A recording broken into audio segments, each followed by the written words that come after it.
السلام علیکم ورحمۃ اللہ۔ خبر و نظر میں آپ کا استقبال ہے۔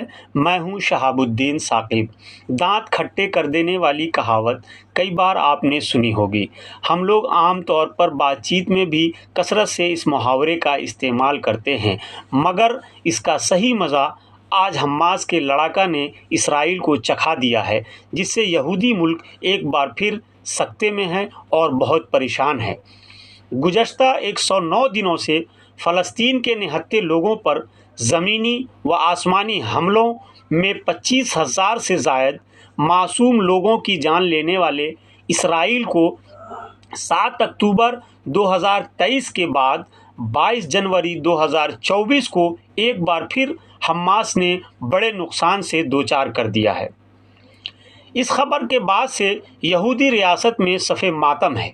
وزیر اعظم نتن یاہو اور ریاست کے صدر سمیت دوسرے لیڈران غزہ میں اتنے بڑے نقصان پر چیخ ہی نہیں بلکہ بلبلا اٹھے ہیں، جبکہ یہودی عوام کا حکومت کے خلاف غصہ آسمان پر ہے اور وہ نتن یاہو سرکار کے خلاف اینٹ سے اینٹ بجا دینے کی دھمکی دے رہے ہیں۔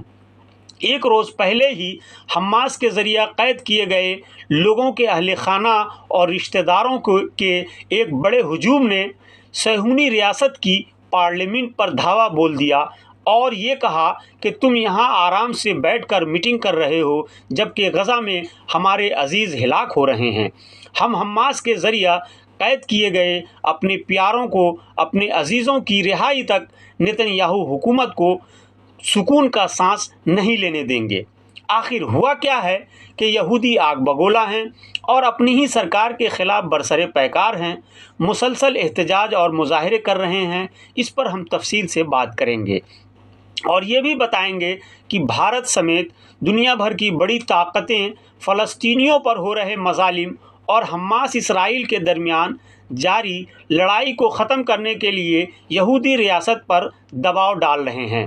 اقوام متحدہ بھی کئی بار یہ کوشش کر چکا ہے، مگر اپنے ہی سیاسی وجود کو بچانے کی خاطر حماس سے بدلہ لینے کی کوشش میں نتن یاہو غزہ کے معصوم لوگوں کا خون بہا رہے ہیں۔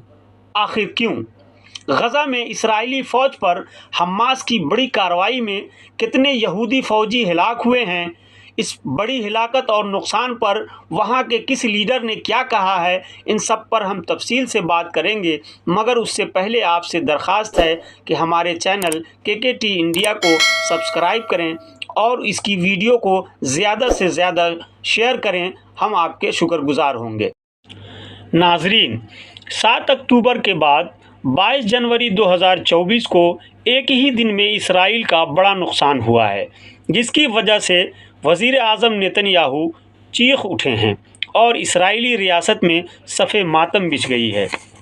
غیر ملکی خبر رساں ایجنسیوں اور خود اسرائیل ٹائمز نے اس خبر کو بڑی اہمیت سے شائع کیا ہے۔ نیوز ایجنسیوں کے مطابق حماس کے بچھائے ہوئے جال میں پھنس کر ایک دن میں اسرائیل کے تقریباً 24 فوجی ہلاک ہو گئے ہیں۔ بتایا جاتا ہے کہ یہ 24 یہودی فوجی حماس کی جوابی کارروائی میں ہلاک ہوئے ہیں۔ کہا جا رہا ہے کہ یہ غزہ میں جاری جنگ کے دوران ایک دن میں ہلاک اسرائیلی فوجیوں کی اب تک کی سب سے بڑی تعداد ہے۔ خبر رساں ایجنسی AFP کے مطابق اسرائیلی فوجی ترجمان ڈینیل ہگاری نے ایک ٹیلی ویژن چینل پر بیان دیتے ہوئے کہا کہ ان کے زیادہ تر فوجی اس وقت ہلاک ہوئے جب اسرائیلی فورسز کی حفاظت کرنے والے ٹینک اور عمارت سے راکٹ ٹکرا گیا۔ اسرائیل کے پریشان حال وزیر اعظم نتن یاہو نے اپنے فوج کی ہلاکت پر افسوس کا اظہار کیا ہے اور کہا ہے کہ جنگ کے شروعات سے 22 جنوری اسرائیلی فورسز کے لیے سب سے مشکل دنوں میں سے ایک تھا۔ اسرائیلی صدر اور قومی سلامتی کے وزیر نے بھی مشکل ترین دن کا برملا اعتراف کرتے ہوئے ناقابل برداشت قرار دیا ہے۔ اسرائیلی صدر نے کہا کہ آج کی صبح ایک ناقابل برداشت مشکل صبح ہے، کیونکہ ہمارے اتنے سارے بیٹوں کے نام قبروں کے کتبوں میں شامل کیے جا رہے ہیں۔